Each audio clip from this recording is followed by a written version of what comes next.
बातमी प्रसाद लाड यांना जीवे मारण्याची धमकी आलेली आहे। संभाजीनगरमधील 2 जणांनी फोनवर ही धमकी दिल्याचं कळतंय। 2 जण प्रसाद लाड थांबलेल्या हॉटेलमध्ये शिरले असल्याचं बोललं जातंय। पोलिसांनी दोघांना ताब्यामध्ये घेतलेलं आहे। तर प्रसाद लाड आज अंतरवाली सराटीमध्ये जाणार आहेत। त्याआधी ते ज्या हॉटेलमध्ये थांबलेले होते त्या हॉटेलमध्ये 2 जणांनी शिरण्याचा प्रयत्न केल्याचं बोललं जातंय। पोलिसांनी दोघांना ताब्यात घेतलेलं आहे। या 2 जणांकडून त्यांना धमकी आलेली आहे। मला काल रात्री 2 ते 3 फोन आले, ज्या फोनमध्ये धमकी आणि शिवीगाळ करण्याचा प्रयत्न केला। हॉटेलमध्ये येऊन आपल्यावर हल्ला करू अशी धमकी दिली गेली, परंतु संभाजीनगरचे पोलीस असतील, बीड जालन्याचे पोलीस असतील यांनी सतर्कपणे याच भागात कुठली तरी सिडको कॉलनी आहे, मला कल्पना नाही, त्या भागातून 2 आरोपींना अटक केली गेली।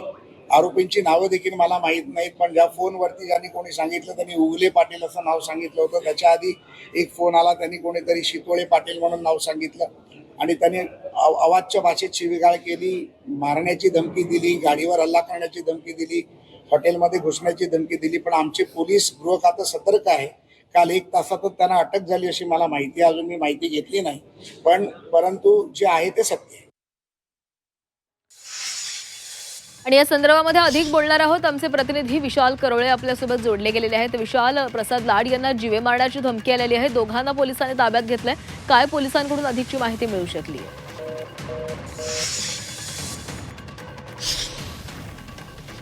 संभाजीनगरमधील 2 जणांना ताब्यात घेण्यात आलेलं आहे। फोनवर ही धमकी देण्यात आलेली होती। 2 जण प्रसाद लाड थांबलेल्या हॉटेलमध्ये शिरल्याची ही माहिती आहे। पोलिसांनी दोघांना ताब्यामध्ये घेतलेलं आहे। प्रसाद लाड यांना जीवे मारण्याची धमकी आलेली आहे। प्रसाद लाड आज अंतरवाली सराटीमध्ये मनोज जरांगे यांना भेटण्यासाठी जाणार आहेत आणि त्याआधी ते ज्या हॉटेलमध्ये थांबलेले होते त्या हॉटेलमध्ये दोघांनी शिरण्याचा प्रयत्न केल्याचं बोललं जातंय। पोलिसांनी दोघांना ताब्यामध्ये घेतलेलं आहे।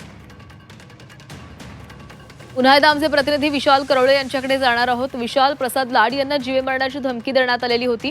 या संदर्भात पोलिसांनी दोघांना ताब्यामध्ये घेतलेलं आहे। काय अधिकची माहिती मिळू शकली आहे? प्रसाद लाड आज अंतरवाली सराटी येथे मनोज जरांगे यांच्यासोबत चर्चा करण्यासाठी जाणार आहे। मराठा आरक्षण आणि मराठा समाजाबाबत काय काय राज्य सरकारने केलंय त्या सगळ्यांची इत्यंभूत माहिती देण्यासाठी ते इथे जाणार आहे। त्यामुळे संभाजीनगरात त्यांचं आगमन झालं।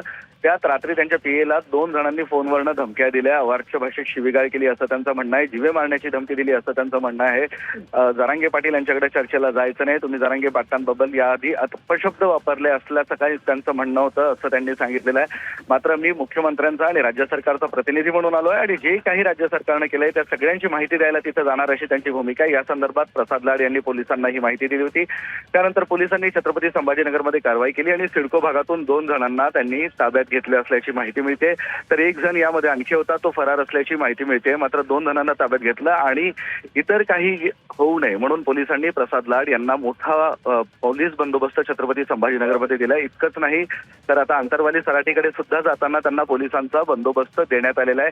धमकीच्या पार्श्वभूमीवर पोलिसांनी ही सगळी काळजी घेतलेली आहे। मात्र प्रसाद लाड यांनी स्पष्टपणे सांगितलंय, मी कुणाच्याही आणि कुठल्याही धमकीला घाबरणार नाही, मी जाणार, चर्चा करणार, राज्य सरकारची जी न्याय्य भूमिका आहे ती मांडणार असल्याचं प्रसाद लाड यांचं म्हणणं आहे।